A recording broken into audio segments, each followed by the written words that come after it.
अस्सलामुअलैकुम डियर्स। अच्छा, आज एक और पेपर है एजू के पब्लिक सर्विस कमीशन का जो कुछ दिन पहले हुआ था, यानी मेरे ख्याल में 20 या 21 नवंबर 2025 को असिस्टेंट प्रोफेसर बायोलॉजी का ये पेपर है जिसमें तकरीबन सब लोग ही शामिल थे, यानी बायोलॉजी वाले, बॉटनी वाले, जूलॉजी वाले। तो बेसिकली ये असिस्टेंट प्रोफेसर बायोलॉजी का एक कंबाइंड पेपर था बॉटनी और जूलॉजी वालों के लिए। इस वीडियो में हम कंप्लीट जो पेपर है, यानी 100 MCQ का ये पेपर था, इसको इंशाल्लाह हम सॉल्व करते हैं। आए अगर हम देखें जो क्वेश्चन नंबर 1 है उसकी बात करें, immerse a red blood cell in a hypotonic solution in water well. अब क्वेश्चन की स्टेटमेंट के अगर गौर करें, क्वेश्चन ये कह रहा है कि अगर हम रेड ब्लड सेल को इमर्स करें किस सॉल्यूशन के अंदर, हाइपोटोनिक सॉल्यूशन के अंदर, तो वाटर किलर मूव करेगा। तो अब हाइपोटोनिक सॉल्यूशन आपको पता है, हाइपोटोनिक सॉल्यूशन वो वाला सॉल्यूशन होता है जिसमें सल्यूट की कंसंट्रेशन कम होती है लेकिन वाटर की कंसंट्रेशन ज्यादा होती है। तो देखिए हाइपोटोनिक सॉल्यूशन में पहले से वाटर कंसंट्रेशन ज्यादा है। इस सॉल्यूशन में अगर हम रेड ब्लड सेल को रखेंगे तो आपको पता है कॉमन रूल भी यही है कि लार्ज एरिया जो है या हायर कंसंट्रेशन वाला है या वहां से किसी भी मटेरियल की, वाटर की या अमूमन की बात करें तो वो लोअर कंसंट्रेशन की तरफ होती है। तो हाइपोटोनिक सॉल्यूशन के अंदर वाटर कंसंट्रेशन पहले से ज्यादा है। जब इसके अंदर हम रेड ब्लड सेल को रखेंगे तो डेफिनेटली हाइपोटोनिक सॉल्यूशन से वाटर जो है वो किधर मूव करेगा, सेल की तरफ मूव करेगा। मतलब यहाँ पे जो अप्रोप्रिएट ऑप्शन है वो यही है, जो वाटर है वो किधर मूव करेगा, हाइपोटोनिक सॉल्यूशन से सेल के अंदर, move into the cell. Option जो ए है यहाँ पे ट्रू है। इस तरह क्वेश्चन नंबर 2 अगर देखें, अ न्यूक्लियोटाइड इज फॉर्म कि जो न्यूक्लियोटाइड है ये किससे बनता है। अब न्यूक्लियोटाइड की बात करें तो आपने पढ़ा हुआ है न्यूक्लियोटाइड बेसिकली रिपीटिंग यूनिट्स हैं न्यूक्लिक एसिड के अंदर, यानी डीएनए और आरएनए के अंदर जो रिपीटिंग यूनिट्स हैं उनको न्यूक्लियोटाइड बोलते हैं। और जो एक न्यूक्लियोटाइड है उसके अंदर 3 कंपोनेंट्स होते हैं। एक पेंटोज शुगर होती है और पेंटोज शुगर के कार्बन नंबर 1 के साथ नाइट्रोजनियस बेस लगी होती है, जैसे एडेनिन, गुवानिन, साइटोसिन, थायमिन। वो जो कार्बन नंबर 5 है पेंटोज शुगर का, उसके साथ फास्फेट ग्रुप लगा होता है। तो मतलब न्यूक्लियोटाइड में 3 कंपोनेंट्स हैं, पेंटोज शुगर, उसके अलावा नाइट्रोजनस बेस और फास्फेट ग्रुप। यहाँ पे अगर आप देखें 3 कंपोनेंट्स वाला जो option C, nitrogenous base, sugar और फास्फेट, ये तीनों मिल के जो न्यूक्लियोटाइड की फॉर्मेशन का, तो लिहाजा ऑप्शन सी जो है वो करेक्ट। नेक्स्ट क्वेश्चन नंबर 3 है, the endoplasmic reticulum is an extension of which of these membrane. तो जो एंडोप्लाज्मिक रेटिकुलम है वो किस मेम्ब्रेन की एक्सटेंशन है, cell membrane, outer nuclear membrane, inner nuclear membrane. Endoplasmic reticulum is itself separate organelle. तो endoplasmic reticulum के बारे में कई व्यूज हैं, तो उनमें ज्यादा जो मोस्ट एक्सेप्टेड व्यू वो यही है कि जो एंडोप्लाज्मिक रेटिकुलम है ये बेसिकली न्यूक्लियर मेम्ब्रेन की एक्सटेंशन, और कौन सी मेम्ब्रेन, आउटर मेम्ब्रेन, यानी ऑप्शन बी जो है वो ट्रू है। क्वेश्चन नंबर 4 है, डिसइंफेक्शन इज कि डिसइंफेक्शन क्या है। डिसइंफेक्शन बेसिकली वो वाला प्रोसेस है, वो वाला फिनोमेना है जिसमें हम केमिकल एजेंट्स को यूज करते हैं किसी भी नॉन लिविंग जो ऑब्जेक्ट है, जो उसकी आपकी कहने कोई चीज है, उसकी सरफेस से जो माइक्रोब्स हैं, माइक्रो ऑर्गेनिज्म, उनको रिमूव करने के लिए भी केमिकल एजेंट्स का इस्तेमाल करते हैं। उस फिनोमेना को, उस प्रोसेस को हम डिसइंफेक्शन बोलते हैं। डिसइंफेक्शन क्या है, is the surface removal of micro organism. Question number 5 है, during infection which cells engulf the pathogen. जब कोई इन्फेक्शन होता है तो उस इन्फेक्शन में सबसे पहले जो पैथोजन जो उनको इंगल्फ कौन से सेल्स करते हैं, तो पैथोजेंस को कंप्लीट इंगल्फ किया वो न्यूट्रोफिल्स करते हैं। ऑप्शन ए जो वो यहाँ पे ट्रू है। क्वेश्चन नंबर 6 है, which of the following carbohydrate would be most abundant in a strictly vegetarian diet. इस टर्म में ये कह रहा है कि जो अगर डाइट में वेजिटेरियन डाइट होगी, नहीं वेजिटेरियन डाइट का मतलब ये है कि वेजिटेबल्स बट उसके अंदर सबसे ज्यादा जो कार्बोहाइड्रेट है वो कौन सा हो सकता है, सेलुलोज, माल्टोज, ग्लाइकोजन, लैक्टोज। तो सबसे ज्यादा आपको पता है दुनिया में इस वक्त पाया जाने वाला मोस्ट अबंडेंट जो कार्बोहाइड्रेट है वो सेलुलोज है। इन प्लांट्स की सेल वाल है वो सेलुलोज की बनी है, तो सेलुलोज सबसे ज्यादा पाया जाता है। माल्टोज बेसिकली स्टार्च से बनता है, इसको माल्ट शुगर बोलते हैं। ये सब में आपको नहीं मिलेगा। ग्लाइकोजन तो प्लांट्स में होता ही नहीं है, आपको एनिमल्स में डिजर्व फूड के तौर पर मिलता है। लैक्टोज भी आपको मिल्क प्रोडक्ट्स में या डेयरी प्रोडक्ट्स में मिलता है, प्लांट्स में ये दूसरा से वाइडली अवेलेबल नहीं है। तो एक ही आगे बचता है सेलुलोज, ये सबसे ज्यादा पाया जाने वाला सेलुलोज और वेजिटेरियन डाइट में भी बनना। क्वेश्चन नंबर 7 है, which food items contain proteins comparable to meat. इस टर्म में ये कह रहा है कि कौन सा इनमें से फूड आइटम्स है जिसमें मीट के बराबर, गोश्त के बराबर आपको प्रोटीन्स मिलती हैं। तो इनमें जो ऑप्शन देखें, पीज हैं, कॉर्न्स हैं, किडनी बीन्स हैं, राइस हैं। बीन्स के अंदर प्रोटीन थोड़ी बहुत मौजूद होती हैं, कॉर्न्स और राइस में भी होती हैं, लेकिन कॉर्न्स और राइस में कार्बोहाइड्रेट्स है वो ज्यादा होते हैं। तीसरा जो option, option C kidney beans, kidney beans के अंदर जो है प्रोटीन्स कंपेरेबल आप कह सकते हैं जो वो मीट के एसेस करते हैं, लिहाजा ऑप्शन सी जो है वो करेक्ट है। क्वेश्चन नंबर 8 है, first line of body defence. In first line of body defence किसको कहा जाता है? सबसे पहला जो डिफेंस है, कोई भी जो पैथोजन कोई माइक्रो बॉडी के ऊपर अटैक करता है या एंटर होता है तो उससे उसके खिलाफ डिफेंस का काम सबसे पहले कौन करता है? Unbroken skin, antibody molecule, antigen, all of these. तो सबसे पहले की डिफेंस लाइन है हमारी बॉडी की, आपको पता है हमारी बॉडी के बाहर सबसे आउटर लेयर ही स्किन है। स्किन जो है वो इसको first line of body defence कहा जाता है। बाकी अगर आप देखें जो एंटीबॉडी या एंटीजन हैं, ये आप सेकंड या थर्ड लाइन ऑफ डिफेंस को कह सकते हैं, first line of defence skin ही होती है। Question number 9 the bulk movement of material into a cell by the formation of vesicle. जो मटेरियल की सेल के अंदर मूवमेंट होती है, बल्क मूवमेंट, और किस तरह होती है? एक वेजिकल की कि मेम्ब्रेन के साथ मटेरियल जाके बाइंड करता है और फिर वेजिकल बन के मटेरियल जो सेल के अंदर एंटर हो जाता है। तो इस प्रोसेस को क्या बोलते हैं? Simple diffusion, facilitated diffusion, endocytosis. तो ऐसी मूवमेंट जिसमें मटेरियल है वो इनसाइड मूव करता है by the formation of vesicle, इसको हम एंडोसाइटोसिस बोलते हैं। क्वेश्चन नंबर 10 है the hormone that influences the production of red blood cell. वो कौन सा हार्मोन है जो रेड ब्लड सेल की प्रोडक्शन को इन्फ्लुएंस कर रहा था? ये ऑप्शन बी है, एरिथ्रोपोएटिन। रेड ब्लड सेल्स की जो है प्रोडक्शन है उसको इन्फ्लुएंस कौन कर रहा है? एरिथ्रोपोएटिन। नेक्स्ट क्वेश्चन नंबर 11 है an activated enzyme made up of polypeptide chain and a cofactor. कि एक एक्टिव एंजाइम वो होता है जिसमें उसका प्रोटीन पार्ट भी होता है और साथ में नॉन प्रोटीन पार्ट यानी कोफैक्टर भी होता है, उसको क्या बोलते हैं? यानी जिसमें पॉलीपेप्टाइड चेन भी है और साथ में उसका नॉन प्रोटीन पार्ट कोफैक्टर भी है, वो कंप्लीट एंजाइम होता है और एक्टिवेटेड एंजाइम होता है। तो इस ऐसे एंजाइम को जिसमें दोनों पार्ट्स मौजूद हों, प्रोटीन पार्ट भी और साथ में नॉन प्रोटीन पार्ट कोफैक्टर भी, हम ऐसे एंजाइम को होलो एंजाइम बोलते हैं। 12 है other than nucleus DNA is also present. अब नॉर्मल तो आपको पता है जो डीएनए है वो न्यूक्लियस में मौजूद है यूकैरियोट सेल में। इसके अलावा ये कह रहा है कि न्यूक्लियस के अलावा डीएनए कौन कौन से ऑर्गेनेल में मौजूद होता है? सेल वॉल में, वैक्यूल में, क्लोरोप्लास्ट में, राइबोसोम। दो ऑर्गेनेल्स हैं, क्लोरोप्लास्ट और एक माइटोकॉन्ड्रिया, जिनको सेल्फ रेप्लिकेटिंग ऑर्गेनेल्स भी बोलते हैं। इनके पास अपना डीएनए भी मौजूद होता है, लिहाजा यहाँ पे correct option chloroplast. Question number 13 है which of the following is a biotic component of an ecosystem. कि कौन सा कंपोनेंट्स पूछ रहा है इकोसिस्टम में वो बायोटिक कंपोनेंट प्रिंसिपल होते हैं। तो आपको पता है इकोसिस्टम के अंदर दो तरह के कंपोनेंट्स होते हैं, एक लिविंग और एक नॉन लिविंग। जो लिविंग कंपोनेंट्स हैं उनको बायोटिक कंपोनेंट बोलते हैं, जो नॉन लिविंग कंपोनेंट्स हैं उनको एबायोटिक कंपोनेंट बोलते हैं। तो यहाँ पे अगर आप देखें प्रोड्यूसर्स भी लिविंग ऑर्गेनिजम्स में आ रहे हैं, कंज्यूमर्स भी, डिकम्पोजर भी, तीनों लिविंग कंपोनेंट। तो लिहाजा सारे के सारे ऑप्शन जो है वो ट्रू हैं, तो हम कह सकते हैं ऑल ऑफ दीज जो है ये क्या है? Biotic component. क्वेश्चन नंबर 14 है क्रोमोसोम सेंटर इसका। इनको एक पूरा जो क्रोमोसोम अगर हम बात करें उसका जो सेंटर है, ये बेसिकली कह रहा है कि सेंटर को क्या बोलते हैं? तो सेंटर वो वाला पार्ट होता है जहाँ पे दोनों जो क्रोमैटिड्स हैं, दोनों जो आर्म्स है क्रोमोसोम, तो एक दूसरे के साथ जुड़े होते हैं, अटैच होते हैं। तो उस सेंट्रल पॉइंट को क्रोमोसोम के हम क्या नाम देते हैं? सेंट्रोमेयर बोलते हैं। एंड्स ऑफ द क्रोमोसोम जो इनको टेलोमर बोलते हैं, जो सेंटर है उसको हम सेंट्रोमेयर बोलते हैं। क्वेश्चन नंबर 15 है number of ATP molecule produced by each NADP. यानी जो एक एनएडीपीएच है उससे कितने टोटल एटीपी मिलते हैं? तो एक एनएडीएच से ओवरऑल हमें 3 एटीपी मॉलिक्यूल मिलते हैं। जो एफआरडीएच है उससे 2 मिलते हैं, जो एनएडीएच है उससे 3 एटीपी मिलते हैं। क्वेश्चन नंबर 16 है the sugar found in milk. Milk के अंदर जो शुगर पाई जाती है उसका क्या नाम है? तो मिल्क के अंदर लैक्टोज जो है वो डोमिनेंट। 17 है chlorosis in plants occurs due to. कि जो क्लोरोसिस डिजीज है प्लांट्स के अंदर ये किसकी वजह से होती है? हाई लाइट इंटेंसिटी की वजह से, लो लाइट सनलाइट इंटेंसिटी की वजह से, absorption of yellow pigment from the soil, lack of nutrient. Basically जो क्लोरोसिस है ये न्यूट्रिएंट्स की डेफिशिएंसी से होती है, जैसे अक्सर आपने पढ़ा भी होगा कि जैसे मैग्नीशियम एक्सपोज, तो मैग्नीशियम की डेफिशिएंसी से जो क्लोरोफिल है वो प्रॉपर्ली नहीं बनेगा, और जो क्लोरोफिल की डेफिशिएंसी होगी तो उससे ये डिजीज को हम क्लोरोसिस बोलते हैं। तो ये किसी की वजह से कॉमन है? ज्यादा लैक ऑफ न्यूट्रिएंट्स की वजह से। क्वेश्चन नंबर 18 है in the normal resting state of humans most of the blood glucose burn as a fuel is consumed by. कि रेस्टिंग पोजीशन पे, रेस्टिंग कंडीशन में ह्यूमंस का कौन सा पार्ट है इनमें से जो ब्लड ग्लूकोज को एज ए फ्यूल या वो कंज्यूम करता है, यूज करता है? Liver, brain, lungs, kidney. तो रेस्ट कंडीशन के ऊपर सिर्फ जो ब्रेन जो है वो लिविंग ऑर्गन का कामकार होता है, या ह्यूमंस का स्पेसिफिक कामकार होता है। तो ब्रेन जो है वो most of the blood glucose आप कह लें उसको जो है वो एज ए फ्यूल बर्न करता है।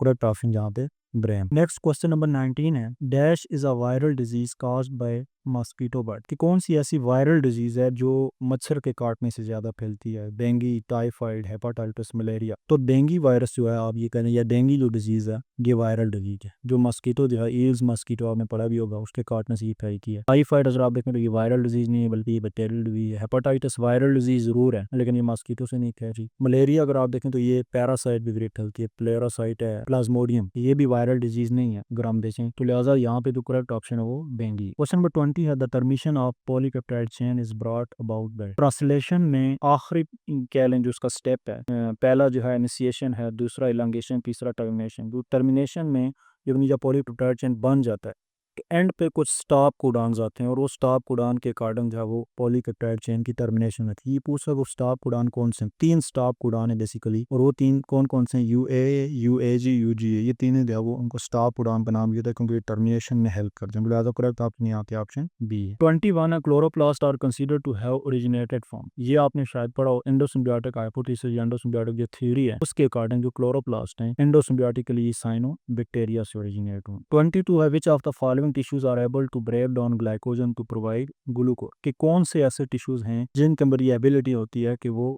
ग्लाइकोजन को ब्रेक डाउन करके ग्लूकोज प्रोवाइड करते हैं। यहाँ पे थोड़ी सी कंफ्यूजन है। आप देखें मसल जो टिश्यूज हैं स्पेशली स्केलेटल मसल्स, जब भी कोई एक्सरसाइज वगैरह हम करते हैं तो उस वक्त ग्लाइकोजन है इसकी ब्रेक डाउन होती है और ग्लूकोज हमें मिलता है। इसी तरह जो लीवर है, लीवर के पास भी ये एबिलिटी होती है, ये भी ग्लाइकोजन को कन्वर्ट करके ग्लूकोज की प्रोवाइड करता है। यहाँ स्टेटमेंट यार उसने सिंपल सी बात पूछी कि कौन से टिश्यूज ग्लूकोज प्रोवाइड करते हैं। यहाँ लीवर भी बन सकता है, मसल भी बन सकता है। मुझे ज्यादा जो यहाँ पे मसल टिश्यूज मोस्ट अप्रोप्रिएट लग रहा है। 23 है विच organelle composed of double membrane system. किन में से कौन सी ऑर्गेनेली है जिसके बाद डबल मेम्ब्रेन होती है? तो अब देखें अगर माइटोकॉन्ड्रिया ये भी डबल मेम्ब्रेन बाउंडेड ऑर्गेनेली है, क्लोरोप्लास्ट भी डबल मेम्ब्रेन बाउंडेड ऑर्गेनेली है, न्यूक्लियस भी डबल मेम्ब्रेन बाउंडेड ऑर्गेनेली है। लिहाजा सारी मेम्ब्रेन बाउंडेड ऑर्गेनेली है, तो ऑप्शन डी जो है यहाँ पे ऑल वाला करेक्ट है। 24 है hepatitis C is caused by. जो हेपेटाइटिस सी है ये किससे काज होता है? बैक्टीरिया से, फाइटोप्लाज्मा से, वायरस से, टेरा से। तो हेपेटाइटिस ए हो, बी हो, सी हो, डी इवन ई तक ये सारी जो है वायरल डिजीज है, वायरस से काज होती हैं जी। ऑप्शन सी जो है वो ट्रू। 25 है most of the plant viruses have genome made up of DNA, protein, nucleosides, RNA. कि ज्यादातर जो प्लांट वायरसेस हैं उनका जो जीनोम है वो किसका बना होता है? ये तो आपको पता है वायरसेस में हमेशा ये न्यूक्लिक एसिड होगा या उनका जीनोम होगा वो या डीएनए होता है या आरएनए होता है, दोनों नहीं होते। तो जो प्लांट वायरसेस की अगर हम बात करें इनका जो ज्यादातर जीनोम है वो आरएनए के ऊपर कंसिस्ट कर होता है। जैसे कॉमन जो पहला आप कह लें वायरस डिस्कवर भी हुआ था plant viruses, tobacco mosaic virus, उसका भी जो जीनोम है वो बेसिकली आरएनए है। तो ज्यादातर जो आपको प्लांट वायरसेस मिलते हैं उनका जो डीएनए है या उनका जो जीनोम है, सॉरी जेनेटिक मटेरियल है, वो किसकी फॉर्म में होता है? आरएनए की फॉर्म में होता है, वो डीएनए की फॉर्म में नहीं। 26 the evolutionary development of species is known है। स्पीशीज की जो एवोल्यूशनरी डेवलपमेंट है, एवोल्यूशनरी स्टडी है, एवोल्यूशनरी जो रिलेशनशिप है, इसको हम किस में स्टडी करते हैं? फाइलोजी में। Next question number 27 in case of anaerobic bacteria growth can be inhibited. देखें ये पूछ रहा है कि एनारोबिक बैक्टीरिया के केस में, एनारोबिक बैक्टीरिया वो वाले बैक्टीरिया होते हैं जो ऑक्सीजन की गैर मौजूदगी में रिस्पायर करते हैं, यानी ऑक्सीजन इनके लिए नेसेसरी नहीं होती। तो एनारोबिक बैक्टीरिया के केस में इनकी जो ग्रोथ है वो किससे इनहिबिट होगी? जाहिर सी बात है। अब इन ऑप्शन पर अगर गौर करें तो एक्सेस ऑफ ऑक्सीजन, यानी इनको ऑक्सीजन नहीं चाहिए, ऑक्सीजन की गैर मौजूदगी में रह रहे होते हैं। तो एनारोबिक बैक्टीरिया केस में अगर इनको ऑक्सीजन ज्यादा मिलेगी तो अल्टीमेटली इनकी ग्रोथ क्या होगी? बजाय प्रमोट होने की क्या होगी? इनहिबिट होगी। तो ऑप्शन बी जो यहाँ पे ट्रू है। 28 है the study of interaction of organism with biotic and abiotic factors of an environment. आप किसकी इंटरेक्शन को स्टडी करते हैं? ऑर्गेनिजम्स की। किसके साथ? बायोटिक और एबायोटिक फैक्टर के साथ। ऑर्गेनिजम्स की एनवायरनमेंट के बायोटिक और एबायोटिक फैक्टर्स के साथ भी इंटरेक्शन की स्टडी है, बेसिकली हम इसको इकोलॉजी का नाम दें। 29 organisms that make their own food with the help of sunlight, carbon dioxide and water. यानी वो वाले ऑर्गेनिज्म जो अपनी खुराक खुद प्रिपेयर करते हैं सनलाइट की मौजूदगी में, कार्बन डाइऑक्साइड और वाटर को यूज करती है। तो ऐसे ऑर्गेनिज्म को हम प्रोड्यूसर्स का नाम देते हैं। प्लांट्स इन सारे के सारे क्या वो प्रोड्यूसर्स हैं। 30 है the protein part of enzyme. ये ऊपर भी एक हमसे केस था कि ऐसा एंजाइम जिसमें सिर्फ उसका प्रोटीन पार्ट हो उसको हम एपो एंजाइम्स बोलते हैं, और ऐसा एंजाइम जिसने प्रोटीन पार्ट के साथ साथ नॉन प्रोटीन पार्ट भी कोफैक्टर भी हो तो फिर हम उसको क्या कहेंगे? कंप्लीट एक्टिव एंजाइम बोलते हैं, उसको होलो एंजाइम। ये कंप्लीट एक्टिव एंजाइम नहीं है, इसमें सिर्फ प्रोटीन पार्ट हो तो हम इसको एपो एंजाइम बोलते हैं। 31 है पेस्टिसाइड्स कंप्राइज। पेस्टिसाइड जो है वो उसके अंदर कौन सा ग्रुप आता है? हर्बिसाइड्स, ये भी पेस्टिसाइड हैं जिनके जरिए हम वीड्स वगैरह को जो वो किल करते हैं। इंसेक्टिसाइड के जरिए हम इंसेक्ट्स को मारते हैं। निमेटिसाइड्स की वजह हम नीमाटोड को, रोडेंटिसाइड्स की वजह हम रोडेंट्स को। तो बेसिकली ये सारे के सारे जो केमिकल्स हैं ये पेस्टिसाइड्स ही हैं, तो लिहाजा ऑल ऑफ दीज है करेक्ट ऑप्शन। 32 है the image obtain in a compound microscope. तो कंपाउंड माइक्रोस्कोप में के अंदर जो इमेज बनती है वो उसकी क्या कंडीशन होगी? वर्चुअल होगी, रियल होगी, रियल इन्वर्टेड, वर्चुअल इन्वर्टेड। तो इसमें अगर आप देखें कंपाउंड माइक्रोस्कोप में दो तरह के लेंस होते हैं, एक ऑब्जेक्टिव लेंस और एक आकुलर लेंस या आई लेंस। सबसे पहले अगर आप देखें जो ऑब्जेक्टिव लेंस है वो जो पिक्चर बनाते हैं, जो इमेज बनाते हैं वो रियल इन्वर्टेड होती है, लेकिन फाइनल जो इमेज बनती है वो आकुलर लेंस के जरिए बनती है। आकुलर लेंस से फाइनल जो इमेज बनती है वो रियल इन्वर्टेड नहीं होती, वो वर्चुअल इन्वर्टेड होती है। लिहाजा हम कह सकते हैं कि जो इमेज हमें कंपाउंड माइक्रोस्कोप को ऑप्शन मिलती है फाइनल, वो हमेशा 0 kilometre. 33 small pox vaccine was first discovered by, कि जो स्मॉल पॉक्स वैक्सीन है ये सबसे पहले डिस्कवर किसने की थी? ये एडवर्ड जेनर ने की थी। 34 a disease that affects many people at different countries termless, ये कह रहा है कि ऐसी डिजीज जो मुख्तलिफ कंट्रीज के लोगों को दिया हुआ है कि टाइम में इफेक्ट्स कर रही हो, डिस्टर्ब कर रही हो, या वो डिजीज जो है उनको डैमेज कर रही हो मुख्तलिफ कंट्रीज में, तो उसको क्या कहेंगे? तो ये पेंडेमिक डिजीज, यानी ये डिफरेंट कंट्रीज में लोगों को इफेक्ट करी। अगर ऐसी डिजीज जो सिर्फ एक ही कंट्री तक रिस्ट्रिक्ट, एक ही एरिया तक, कोई स्पेसिफिक शहर के अंदर हो, फिर हम उसको एपिडेमिक कह सकते हैं। लेकिन मुख्तलिफ कंट्रीज में लोगों को अफेक्ट कर रही है, तो लिहाजा या वर्ल्ड वाइड भी कह सकते हैं, कोई ऐसी डिजीज फॉर्म पेंडेमिक डिजीज। 35 है tuberculosis a dash borne disease. Tuberculosis basically ये एक बैक्टीरियल डिजीज है,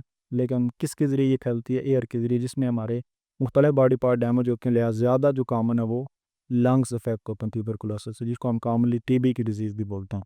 तो ये एयर बोर्न डिजीज है। नेक्स्ट क्वेश्चन नंबर 36 है, the branch of biology that deals with the study of the function of organism and there parts, कि वो वाली ब्रांच बायोलॉजी की जिसने हम लिविंग ऑर्गेनिजम्स के जो बॉडी पार्ट्स हैं उनके फंक्शंस के बारे में हम स्टडी करते हैं, तो इस ब्रांच को क्या बोलते हैं? तो ये फिजियोलॉजी। फिजियोलॉजी वो ब्रांच है जिसमें हम बॉडी पार्ट्स के जो मुख्तलिफ फंक्शंस हैं वो क्या फंक्शन परफॉर्म करें, इस चीज़ की स्टडी करते हैं, ये फिजियोलॉजी। मॉर्फोलॉजी में हम एक्सटर्नल स्ट्रक्चर को स्टडी करते हैं, एनाटॉमी में हम इंटरनल स्ट्रक्चर को, सेल बायोलॉजी में हम सेल को, तो फंक्शन की स्टडी बेसिकली फिजियोलॉजी के अंदर ही हो रही है। 37 humans normally have 46 chromosomes in skin सेड, how many chromosomes would be expected in kidney cell. ये कह रहा है कि अगर एक नॉर्मल जो ऑर्गेनिजम्स है या नॉर्मली ह्यूमंस हैं उनकी स्किन सेल्स के अंदर 46 क्रोमोसोम्स हैं, तो उनके किडनी सेल्स के अंदर कितने क्रोमोसोम होंगे? तो आपको पता है जितने भी सोमैटिक सेल्स हैं बेसिकली ये स्किन सेल हों, किडनी सेल हों, ये सारे सोमैटिक सेल्स हैं। तो सोमैटिक सेल्स के अंदर नॉर्मल माइटोसिस होती है और क्रोमोसोम्स जो आप ये कह लें आगे बनते हैं वो नंबर में रिड्यूस नहीं होते बल्कि सेम रहते हैं सेल्स के अंदर। तो अगर स्किन सेल्स के अंदर 46 हैं तो सेम किडनी सेल्स में भी सेम होंगे। इन जितने भी सोमैटिक सेल्स हैं उनमें नंबर ऑफ क्रोमोसोम्स आपको 46 ही मिलेंगे। हाँ, जो जर्म सेल्स हैं या गैमीट्स हैं, जैसे मेल गैमीट्स या फीमेल गैमीट्स हैं, तो उनके अंदर नंबर ऑफ क्रोमोसोम्स जो है वो हाफ होते हैं, यानी 23 क्रोमोसोम्स आपको मिलेंगे, वहाँ 46 में मिलेंगे। लेकिन सोमैटिक सेल जितने भी उन सब के अंदर आपको 46 ही मिलेंगे। तो लिहाजा किडनी सेल हो, स्किन सेल हो या कोई और सेल हो सोमैटिक, तो उनमें number of chromosome 38 the study of crocodilian sword salamanders will be included. तो अगर हम देखें तो ये सॉर्ड सैलमेंडर ये एम्फीबियंस हैं, क्रोकोडाइल्स ये आपको रेप्टाइल्स हैं, तो इन सब की गठी जो स्टडी है रेप्टाइल्स प्लस एम्फीबियंस की कंबाइंड जो स्टडी है इसको हम हर्पेटोलॉजी का नाम देते हैं। यानी ऑर्निथोलॉजी ये बर्ड्स की स्टडी है, पैलियोंटोलॉजी फॉसिल्स की स्टडी है, एंटोमोलॉजी इंसेक्ट्स की स्टडी है। तो आगे यही ऑप्शन बच रहा है और यही है भी कि एम्फीबियंस और रेप्टाइल की स्टडी हम उनको हर्पेटोलॉजी बोलते हैं। 39 है, right part of the human heart contain, human heart का जो राइट पार्ट है उसके अंदर डीऑक्सीजनेटेड ब्लड होता है और जो इसका लेफ्ट पार्ट है उसके अंदर ऑक्सीजनेटेड ब्लड होता है। तो राइट पार्ट में हमेशा कौन सा ब्लड होगा? डीऑक्सीजनेटेड। 40 है, the UV radiation from the sun is likely to cause dash cancer human. अब देखें डायरेक्ट जो है वो अल्ट्रा वायलेट रेडिएशन जो सन से आ रही हैं, तो सबसे हमारा आउटर जो पार्ट है हमारी बॉडी का वो स्किन ही है, सबसे ज़्यादा चांसेस यही हैं कि जो अल्ट्रा वायलेट रेडिएशन है ये ह्यूमंस के अंदर कौन सा कैंसर काज करता है? Skin cancer. 41 है, the function of plasmid. Plasmid अगर आप देखें क्या है बेसिकली एक्स्ट्रा क्रोमोसोमल डीएनए है बैक्टीरिया के अंदर। तो प्लाज्मिड जो है बैक्टीरिया के अंदर तो क्रोमोसोम के साथ इसका कोई लेना देना नहीं है, अलबत्ता जो फॉरेन जीन है, जीन ऑफ इंटरेस्ट है, उसको हम एक ऑर्गेनिज्म से दूसरे ऑर्गेनिज्म में इंसर्ट करवाने के लिए हम क्या करते हैं? प्लाज्मिड को यूज़ करते हैं एज ए वेक्टर। तो प्लाज्मिड क्या करता है? जीन ऑफ इंटरेस्ट के जो डीएनए है उसको नंबर में इंक्रीज करवाता है, यानी उसकी रेप्लिकेशन करवाता है। तो इस सूरत में हम कह सकते हैं अगर ये इसने उस सूरत में पूछा हुआ तो इसका फंक्शन यही है कि ये जीन ऑफ इंटरेस्ट होता है डीएनए उसको रेप्लिकेट करवा, डीएनए रेप्लिकेशन में इसका रोल। हाँ, बैक्टीरियल क्रोमोसोम की रेप्लिकेशन में या डीएनए में इसका कोई इस तरह का फंक्शन नहीं है, उस सूरत में ये नॉन ऑफ दीज है। लेकिन अगर एज ए वेक्टर की बात करें इसका जो प्लाज्मिड का फंक्शन है वो यही है कि वहाँ पे ये डीएनए रेप्लिकेशन करवाता है। नेक्स्ट क्वेश्चन नंबर 42 है, examining hierarchical organization of organism the smallest functional unit of life. कि अगर हम हायरार्की की बात करें ऑर्गेनाइजेशन ऑफ ऑर्गेनिज्म की तो उसमें सबसे स्मॉलेस्ट फंक्शनल यूनिट है लाइफ का, यानी लिविंग ऑर्गेनिज्म की यहाँ पे बात हो रही है, तो फंक्शनल यूनिट क्या होगा? Molecule, cell, atom, none of the. अगर नॉन लिविंग की बात हो रही है तो फिर सबसे छोटा आप एटम कंसीडर कर सकते हैं, लेकिन एटम और मॉलिक्यूल और नॉन लिविंग, तो लिविंग जो फंक्शनल यूनिट है लाइफ का वो सेल है। 43 है, the natural residency of every organism. जो ऑर्गेनिज्म है उनकी जो नेचुरल रेजिडेंसी या नेचुरल उनका आप ये पहले जो मस्कन है, रहने की जगह, वो किसको बोलते हैं? तो वो हैबिटेट। 44 है, dash is absent in prokaryotic cell. कि प्रोकैरियोटिक सेल में कौन सी चीज़ नहीं होती? Nucleus, ribosome, cytoplasm, DNA. DNA भी होता है वहाँ पे, बेशक न्यूक्लियस के अंदर नहीं होता लेकिन साइटोप्लाज्म ही सस्पेंडेड होता है, साइटोप्लाज्म भी होता है। राइबोसोम भी होता है। तो प्रोकैरियोटिक सेल के अंदर न्यूक्लियस टोटली जो है वो एब्सेंट होता है। नेक्स्ट क्वेश्चन नंबर 45 है, the enzyme needed in biological system for joining two large molecule. दो डिफरेंट टाइप्स के जो मॉलिक्यूल्स हैं उनको आपस में जोड़ने के लिए जो एंजाइम यूज होते हैं उन एंजाइम को हम किसका नाम देखें, लाइपेज एंजाइम। बाकी और देखें लाइपेज एंजाइम ये लिपिड्स को डाइजेस्ट करते हैं। जो डायस्टेज एंजाइम है ये स्टार्च को माल्टोज में कन्वर्ट करने का काम करते हैं। हाइड्रोलाइज ये वाटर की मौजूदगी में हाइड्रोलाइसिस के लिए यूज होते हैं। तो लाइपेज जो है ये दोनों मॉलिक्यूल्स को जोड़ने में हेल्प करते हैं। 46 the largest bone of human body की सबसे बड़ी जो बोन है वो femur bone. 47 photosynthesis is an essential process for life on earth because option अगर देखें, it is primary source of all food on earth. ये बिल्कुल ठीक है कि जितनी भी फूड है अर्थ के ऊपर उसका सोर्स एक ही है और वो फोटोसिंथेसिस है। It is responsible for the release of oxygen. बिल्कुल, ऑक्सीजन भी बाय प्रोडक्ट के तौर पे फोटोसिंथेसिस के दौरान ही रिलीज होती है। तीसरा, it is only natural process responsible for utilization of sunlight. ये भी बिल्कुल ठीक है। दुनिया के अंदर इस वक्त सनलाइट को यूज करने वाला सिर्फ और सिर्फ एक ही प्रोसेस है और वो नेचुरल प्रोसेस कौन सा, फोटोसिंथेसिस। ये सारे ऑप्शन जो है वो ट्रू है। 48 है, एंडोक्राइन ग्लैंड्स। एंडोक्राइन ग्लैंड जो है वो बेसिकली डक्टलेस ग्लैंड्स होते हैं। इनकी कोई आप ये कह लें डक्ट्स नहीं है कि ये डायरेक्ट जो है हार्मोन्स को या जो सिक्रीशन जो अपने उसको ब्लड नहीं रिलीज करता है, ब्लड के जरिए ही वो हार्मोन्स स्पेसिफिक टारगेट साइट तक पहुंचते हैं। लिहाजा ऑप्शन में अगर आप देखें तो पहला यही है, डू नॉट हैव डक्ट्स, यही करेक्ट है। बाकी तो देखें sometime do not have ducts और secretion into blood through ducts, have ducts, तो डक्ट्स इनमें टोटली एब्सेंट होते हैं। तो लिहाजा पहला ऑप्शन ही ठीक है, डू नॉट हैव डक्ट्स। 49 है, gigantism and dwarfism are the disease related. ये दो डिजीज हैं। गाइडेंटिज्म वो वाली डिजीज है जिसमें बॉडी के जो पार्ट्स हैं वो नॉर्मल, आप कह लें नॉर्मल से ज़्यादा उनकी ग्रोथ होगी, हाइट ज़्यादा होगी या फिर बॉडी के पार्ट्स हैं वो साइज़ में बड़े हो जाएंगे। डॉर्फिज्म वो वाली कंडीशन है जिसमें या तो हाइट स्मॉल होगी या फिर जो बॉडी पार्ट्स हैं वो प्रॉपरली ग्रो नहीं होंगे, वो उनकी ग्रोथ एबनॉर्मल होगी, कम होगी। ये दोनों डिजीज किससे रिलेटेड हैं? ग्रोथ हार्मोन से रिलेटेड है। ये ऑप्शन बी जो है वो ट्रू है, growth hormone of adenohypophysis. Question number 50 है, scapula is the bone of. Scapula जो बोन है इसको शोल्डर बोन भी बोलते हैं। तो बेसिकली ये किसका पार्ट है? Pectoral girdle, vertebral column, skull, pelvic girdle. तो जो हमारा पेक्टोरल गर्डल है उसका ऐसा है स्कैपुला या जो shoulder bone. Next question number 51 है, प्लेंटोलॉजी इज द स्टडी ऑफ। प्लेंटोलॉजी जो है फॉसल्स की स्टडी, फॉसल्स की स्टडी को हम प्लेंटोलॉजी बोलते हैं। 52 है, in which part of the respiratory system gases exchange take place. तो गैसेस एक्सचेंज जो आपको पता लंग्स के अंदर होता है और लंग्स के अंदर भी स्पेशलाइज्ड एयर सैक्स न्यूरॉन सैक्स को हम एल्वोलाई बोलते हैं। तो लिहाजा गैसेस एक्सचेंज कहाँ पे हो रही है? एल्वोलाई। 53 है, in earthworm the process of respiration is through. Earthworm के अंदर ज़ाहिर सी बात है कोई ख़ास किस्म की स्ट्रक्चर्स मौजूद नहीं होती, गिल्स तो है ही नहीं है, लंग्स भी नहीं है, तो वहाँ पे जो रेस्पिरेशन उनकी जर्नल जो स्कैन है उसकी गिरी होती है। लिहाजा यहाँ पे correct option scan. 54 octopus belongs to the class, यानी इसकी क्लास कौन सी है? तो क्लास फाइलम मोलस्का है, इसकी क्लास सेफालोपोडा है। 55 है, how many sex chromosomes are present in human. कि ह्यूमन बीइंग के अंदर जो क्रोमोसोम्स हैं कौन से वाले सेक्स क्रोमोसोम वो कितने? आपको पता है दो तरह के क्रोमोसोम्स हैं, एक को हम ऑटोसोम्स बोलते हैं जिनका सेक्स में कोई लेन देन नहीं है, बाकी जो सेक्स क्रोमोसोम है ऑटोसोम जो 22 पेयर हैं और आगे सिर्फ एक पेयर है क्रोमोसोम का जिनको हम 6 क्रोमोसोम का नाम देते हैं। लिहाजा ऑप्शन ए यहाँ पे ट्रू है। 56 है, in dash ammonia is the chief excretory waste. कौन से ऑर्गेनिजम्स हैं जिनमें अमोनिया जो है वो एक्सक्रीटरी वेस्ट के तौर पे है एग्जिस्ट करता है? Fishes, mammals, turtles, reptile. तो अगर हम बात करें अमोनिया, अमोनिया जो है वो बाकियों के निस्बत ज़्यादा ये डैमेजिंग है, नुकसानदेह, और फिर इसको रिमूव करने के लिए वाटर की अमाउंट भी ज़्यादा चाहिए थी as compare to other exterior product like urea and uric acid. तो ज़ाहिर सी बात है यूनी ऑर्गेनिज्म के अंदर होगा जो ऑलरेडी जिनके पास वाटर इतना हो कि वो अमोनिया को रिमूव करने के लिए यूज़ करने के लिहाजा ये सबसे ज़्यादा अमोनिया जो हमें मिलता है फिश के अंदर। मैमल जो है यहाँ पे एक्सक्रीटरी प्रोडक्ट या वो यूरिया है, क्योंकि यूरिया को कम वाटर या वो चाहिए होता है बॉडी से एक्सक्रीट आउट होने के लिए। इस तरह जो टर्टल्स और रेप्टाइल्स हैं इनके अंदर एक्सक्रीटरी प्रोडक्ट जो यूरिक एसिड है।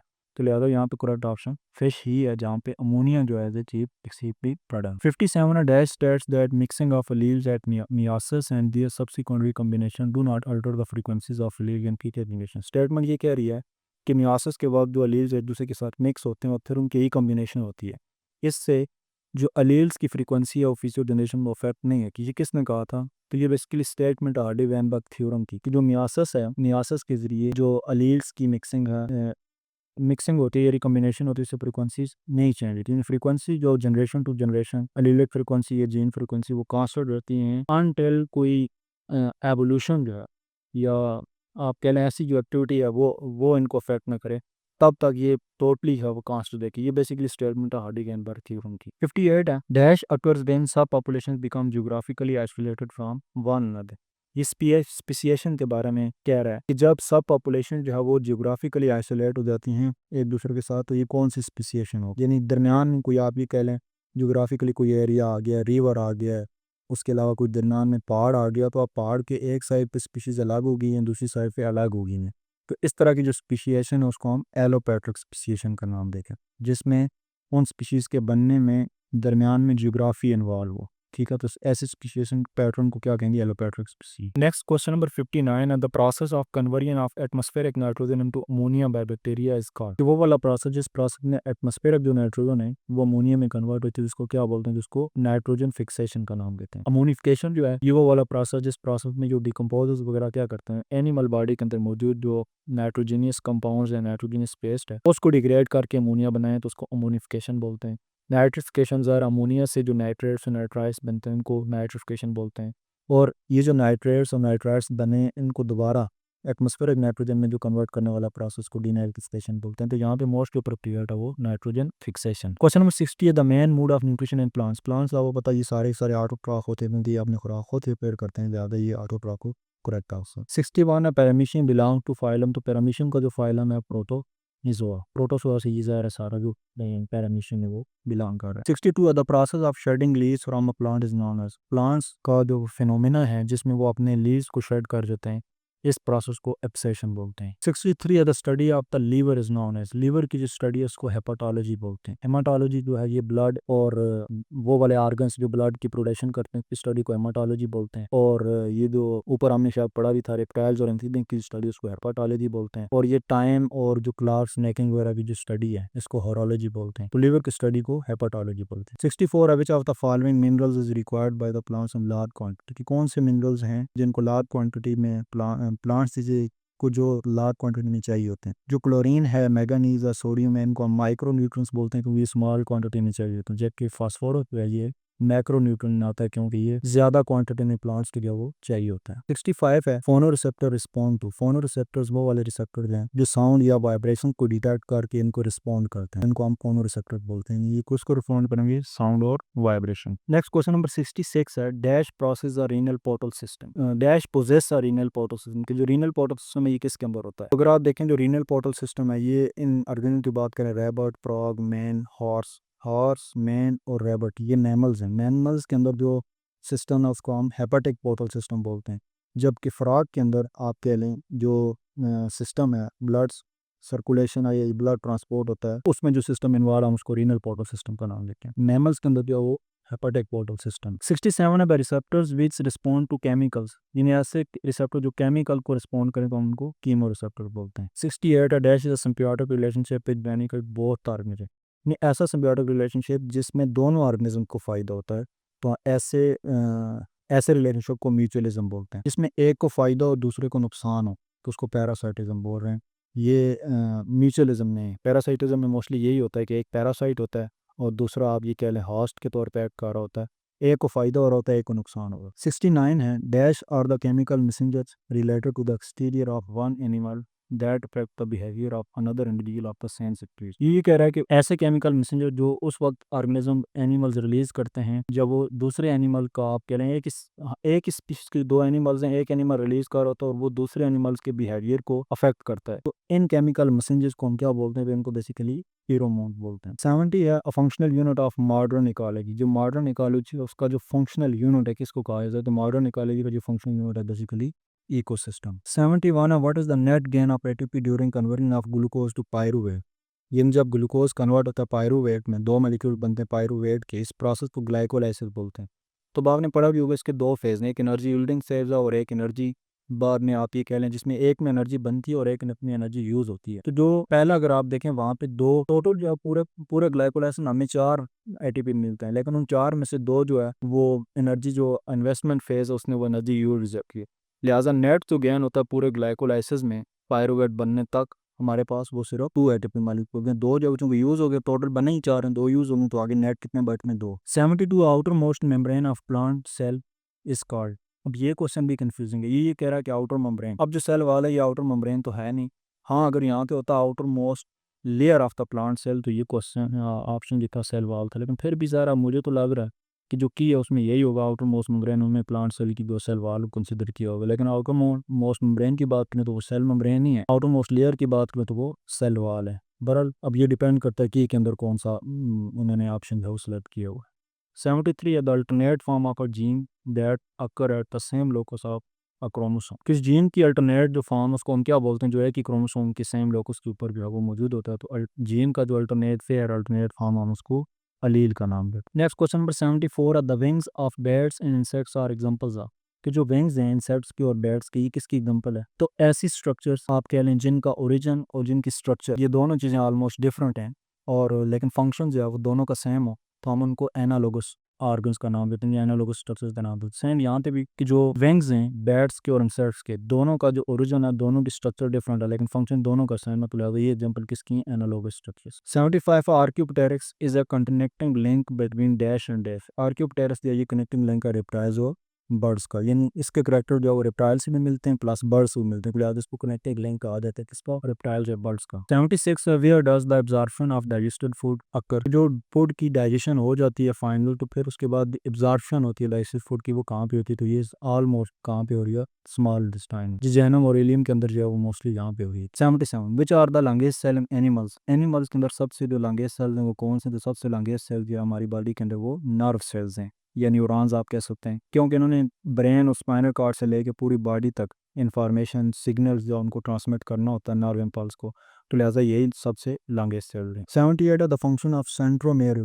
सेंट्रोमेयर आपको पता है ऊपर कहीं क्वेश्चन एक था भी कि सेंट्रोमेयर बेसिकली जो दो आर्म्स हैं क्रोमोसोम के, क्रोमैटल्स हैं, उनका जो अटैचमेंट पॉइंट है सेंटर में उसको सेंट्रोमेयर बोलते हैं। सेंट्रोमेयर जब सेल डिवीजन हो रही थी तो वहाँ पे जो स्पिंडल फाइबर्स आ रहे होते हैं दोनों साइड से, उन स्पिंडल फाइबर्स को अटैचमेंट के लिए साइड प्रोवाइड करते हैं basically spindle fibres, sorry centromere. तो अब डायरेक्ट अगर आप देखें तो ये ना सेल डिवीजन को इनहेबिट करते हैं ना इनिशिएट करते हैं, ना ही इनका कोई ऐसा चीज है कि ये साइड प्रोवाइड करें। हाँ अलबत्ता यहाँ पे अगर ये होता ऑप्शन की provides a side for attachment of spindle fibre, तो फिर ये ऑप्शन ठीक था। तो अब यहाँ पे भी डिपेंड करता अब कि उन्होंने आया यही लिखा हुआ provide a side for sale division या फिर नॉन ऑफ दीज, दोनों ज़ाहिर सी बात अब उन पर डिपेंड करता है। अगर मुझे कुछ कहा जाता एग्जैक्ट तो मैं यहाँ पे नॉन ऑफ दीज चूज करता, क्योंकि ये प्रोवाइड सेल डिवीजन के लिए साइड प्रोवाइड नहीं करता बल्कि क्रोमोसोम की सेपरेशन के लिए और जो अटैचमेंट है स्पिंडल फाइबर्स की उसके लिए साइड प्रोवाइड कर रहा है। तो बहरहाल ये डिपेंड करता है उन्होंने क्या लगाया हुआ है। 79 laws of segregation and dominance were introduced by, तो ये आपको पता law of segregation, law of independent assortment और लॉ ऑफ सेग्रीगेशन,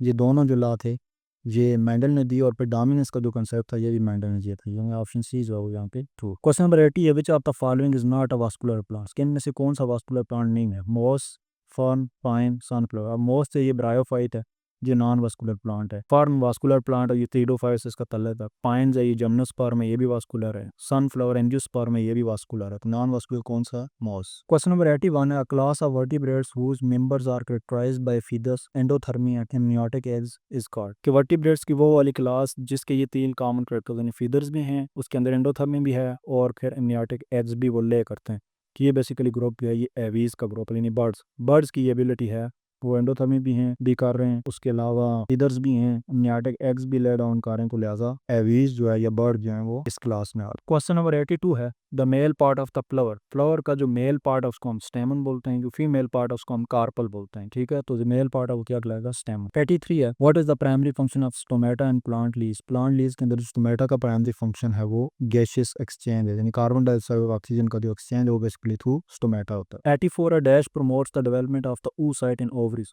ओवरीज के अंदर भी oocyte की डेवलपमेंट है इसको प्रमोट करने का जो काम कर रहा है hormone that is follicle stimulating hormone या FSH. 85 the largest part of the human brain का सबसे जो लार्जेस्ट पार्ट है वो कौन सा इनमें? पॉन्स, मेडुला, सेरिब्रम जो है वो बेसिकली जो फोर ब्रेन है उसका पार्ट है और ये ब्रेन का सबसे लार्जेस्ट पार्ट है। सेरिबेलम, मेडुला और पॉन्स ये तीनों जो है वो हाइंड ब्रेन के तीन parts. 86 main difference between chordates and hemichordate और कॉर्डेट में जो मेन डिफरेंस है वो किस चीज़ का? Notochord, epidermis, nervous system, skeletal system. अब स्केलेटल सिस्टम की बात करें, नर्वस सिस्टम की बात करें, एपिडर्मिस, इनका कोई खास डिफरेंस नहीं है। अब जैसे नर्वस सिस्टम का डिफरेंस भी हो सकता है लेकिन नर्वस सिस्टम नर्व कॉर्ड की फॉर्म में दोनों में हेमिकॉर्डेट में भी और कार्डियक में मौजूद होता है। मेजर जो डिफरेंस है वो नोटोकॉर्ड का, कार्डियट्स के अंदर जो ट्रू नोटोकॉर्ड मौजूद है जबकि हेमिकॉर्डेट्स के अंदर जो ट्रू नोटोकॉर्ड मौजूद नहीं है, तो लिहाजा मेन डिफरेंस नोटोकॉर्ड का। 87 the study of fishes is called, fishes की जो स्टडी है वो इक्थियोलॉजी है। बाकी देखें पैरासाइटोलॉजी पैरासाइट की स्टडी है, हिस्टोलॉजी टिश्यूज़ की स्टडी है, जो हेरिडिटी है उसकी स्टडी, जेनेटिक है तो लिहाजा फिजिक्स की स्टडी यही। 88 the transmission of traits from parents to offspring, कि पेरेंट्स से जो ऑफस्प्रिंग में ट्रेड्स ट्रांसफर होते हैं, इनकी ट्रांसमिशन की जो स्टडी है या ट्रांसमिशन, इसको क्या बोलते हैं, तो ये हेरिडिटी बोलते हैं। 89 the hormone responsible for fight और फ्लाइट रिस्पॉन्स, फाइट और फ्लाइट रिस्पॉन्स के लिए जो हार्मोन्स हमारी बॉडी के अंदर वो दो हैं, एपिनेफ्रिन और नॉर एपिनेफ्रिन। इनको एड्रीनलिन और नॉर एड्रीनलिन भी बोलते हैं। जो एड्रीनल ग्लैंड है उससे ये दोनों रिलीज होते हैं, तो ये बॉडी के अंदर जो रिस्पॉन्स फाइट और फ्लाइट रिस्पॉन्स है उसके लिए ज़्यादा पहचाने जाते हैं, इसके ये रिस्पॉन्सिबल हैं दोनों, एपिनेफ्रिन और नॉर एपिनेफ्रिन। 90 है the sucking mouth and respiring tongue is present है। सकिंग माउथ और रेस्पिंग टंग किस ऑर्गेनिज्म के अंदर मौजूद है? उस ट्रैकोडर्म्स के अंदर देखें तो सकिंग माउथ यहाँ पे है लेकिन रेस्पिंग टंग नहीं है। लैम्प्रे के अंदर अगर आप देखें तो दोनों है, सकिंग माउथ भी और रेस्पिंग टंग भी है। जो हैग फिशेस हैं यहाँ भी आपको सकिंग माउथ तो मिलेगा लेकिन जो रेस्पिंग टंग है वो मौजूद नहीं होती। शार्क्स के अंदर दोनों एब्सेंट होते हैं, सकिंग माउथ भी नहीं है और टंग भी नहीं है, तो लिहाजा करेक्ट ऑप्शन है वो लैम्प्रे है जिसमें ये दोनों मौजूद होती है। क्वेश्चन नंबर 91 है how many autosomes are present in human being, कि ह्यूमन बीइंग के अंदर ऑटोसोम्स कितने हैं? तो आपको पता, मैंने पहले भी ऊपर की क्वेश्चन था उसमें बताया था कि ओवरऑल 23 पेयर हैं, 23 में से 22 पेयर जो है वो ऑटोसोम के हैं, बाकी एक पेयर जो है वो ह्यूमंस के अंदर 6 chromosome. 92 dash species often refer to as alien non native और इंट्रोड्यूस्ड स्पीशीज, के कौन से स्पीशीज जो है वो उनको हम नॉन नेटिव या एलियन या इंट्रोड्यूस, जो बाहर से स्पीशीज आती हैं वो इकोसिस्टम की अपनी नहीं होती, नेटिव नहीं होती, वहाँ की नहीं होती, तो उनको हम इन्वेजिव स्पीशीज या फिर एक्सोटिक स्पीशीज का नाम दें। 93 विच of the following is the master gland, कि कौन सा ग्लैंड जो है उसको हम बॉडी के अंदर मास्टर ग्लैंड बोलते हैं? Pituitary gland. पेट्यूटरी ग्लैंड को मास्टर ग्लैंड इसलिए बोलते हैं कि बहुत सारे जो दूसरे ग्लैंड्स हैं वो भी डायरेक्ट कंट्रोल होते हैं किसके जरिए? पेट्यूटरी ग्लैंड की सिक्रीशन के जरिए, लिहाजा पेट्यूटरी ग्लैंड को मास्टर ग्लैंड बोलते हैं। 94 है इमेज इज फॉर्म्ड ऑन, हमारी जो आइज हैं कौन से पार्ट में जो इमेज बनती है? तो रेटिना के, क्योंकि कॉन्स हैं, रॉड्स वगैरह हैं वो रेटिना के अंदर हैं, और फाइनल इमेज भी बनती है वो किस पे जरिए बनती है? आई का जो पार्ट है रेटिना। 95 है dash the structural and functional unit of kidney, kidney का स्ट्रक्चरल और जो फंक्शनल यूनिट हम उसको क्या नाम बोल देते हैं? Nephron. 96 national animal of Pakistan, Pakistan जो नेशनल एनिमल है वो मार्खोर। 97 है grain storage organ in the bird, bird के अंदर जो जब वो खुराक खा रहे होते हैं तो कुछ टाइम के लिए विदाउट डाइजेशन वो स्टोर कर लेते हैं उसको, तो उस पार्ट को क्रॉप का नाम देते हैं। 98 dash is protein synthesis at the ribosome in cytoplasm, कि साइटोप्लाज्म के अंदर जो राइबोसोम है वो प्रोटीन सिंथेसिस करवाता है, तो ऐसा प्रोसेस जिस प्रोसेस में राइबोसोम जो प्रोटीन की सिंथेसिस करते हैं साइटोप्लाज्म के अंदर, उस प्रोसेस क्या बोल रहे थे? प्रोटीन की सिंथेसिस वाला जो प्रोसेस को हम ट्रांसलेशन बोलते हैं। क्वेश्चन नंबर 99 है ABO blood group is an example of, कि एबीओ ब्लड ग्रुप ये है हमारा ब्लड ग्रुप सिस्टम है, ये किसकी एग्जांपल है? ABO blood group system multiple allele की एग्जांपल है, क्योंकि एबीओ ब्लड ग्रुप में अगर आप देखें तो जीन एक ही होता है लेकिन इस एक जीन के 3 एलील होते हैं। आपने देखा भी होगा, पढ़ा भी होगा, आई ए, आई बी और स्मॉल आई, तो ये 3 दो जो है वो कोडॉमिनेंट है, एक रिसेसिव है, बट यानी एक ही आई जीन के 3 एलील्स हैं। तो ऐसा फिनोमेना जिसको एक से ज्यादा एलील जो है वो आप कह लें कोड कर रहे हो तो हम उसको मल्टीपल एलिनिज्म का नाम दे रहे हैं, तो एबीओ ब्लड ग्रुप सिस्टम भी मल्टीपल एलिनिज्म की जो है वो एक एग्जांपल है। 100 इंसेक्ट्स ब्रीथ थ्रू, कि जो इंसेक्ट्स हैं वो ब्रीथ किसके जरिए करते हैं? रिस्पायर किसके जरिए करते हैं? कौन सी इनके अंदर स्ट्रक्चर है? Gills, nostrils, स्पायराकल। तो इंसेक्ट्स के अंदर स्पेशलाइज्ड इनकी जो स्ट्रक्चर्स हैं उनको हम स्पायराकल्स का नाम, तो स्पायराकल्स के जरिए जो ये क्या करते हैं? ब्रीथ करते हैं। तो ये एजे पब्लिक सर्विस कमीशन का असिस्टेंट प्रोफेसर का पेपर था, जो मैंने पहले भी बताया कि ज़ूलॉजी और बॉटनी वाले सब के लिए कंबाइन एक ही पेपर था, तो इसको हमने कंप्लीट क्वेश्चन नंबर 1 से लेके 100 तक जो है वो उसको सॉल्व किया।